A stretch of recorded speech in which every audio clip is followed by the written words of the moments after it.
مسلم شریف حدیث نمبر 4653 میں ہے کہ ام المومنین حضرت عائشہ صدیقہ رضی اللہ عنہا نے عرض کیا، یا رسول اللہ صلی اللہ علیہ وآلہ وسلم، آپ پر عود کے دن سے بھی زیادہ سخت کوئی دن گزرا ہے؟ نبی مکرم صلی اللہ علیہ وآلہ وسلم نے ارشاد فرمایا، مجھے تمہاری قوم سے بہت زیادہ تکلیفیں اٹھانی پڑیں، سب سے زیادہ تکلیف طائف کے دن اٹھانی پڑی۔ میں نے اہل طائف کے سردار ابن عبد الیعلٰی بن عبد الکلال کے سامنے اپنے آپ کو پیش کیا کہ وہ مجھ پر ایمان لاؤ اور میری نصرت کرو اور مجھے اپنے ہاں ٹھہرا کر دعوت کا کام آزادی سے کرنے دو، لیکن اس نے میری بات نہ مانی۔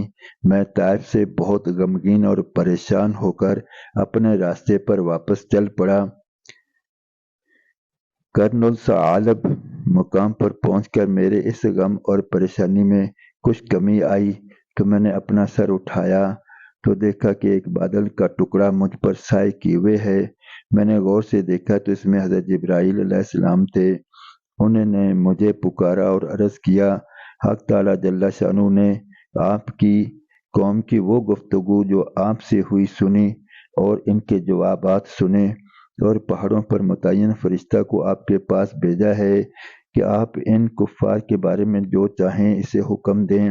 اس کے بعد پہاڑوں کے فرشتے نے مجھے آواز دے کر سلام کیا اور عرض کیا، اے محمد صلی اللہ علیہ وآلہ وسلم، اللہ تعالیٰ نے آپ کی قوم کی وہ گفتگو جو آپ سے ہوئی سنی۔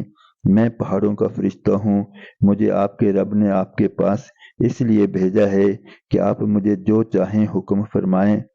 آپ کیا چاہتے ہیں؟ اگر آپ چاہیں تو میں مکہ کے دونوں پہاڑوں ابو قبیس اور احمر کو ملا دوں جس سے یہ سب درمیان میں کچل جائیں۔ رسول اللہ صلی اللہ علیہ وسلم نے ارشاد فرمایا، نہیں، بلکہ مجھے امید ہے حق تعالی جل شانہ ان کی پشتوں میں سے ایسے لوگوں کو پیدا فرمائیں گے جو ایک رب تعالی کی عبادت کریں گے اور اس کے ساتھ کسی کو شریک نہیں کریں گے۔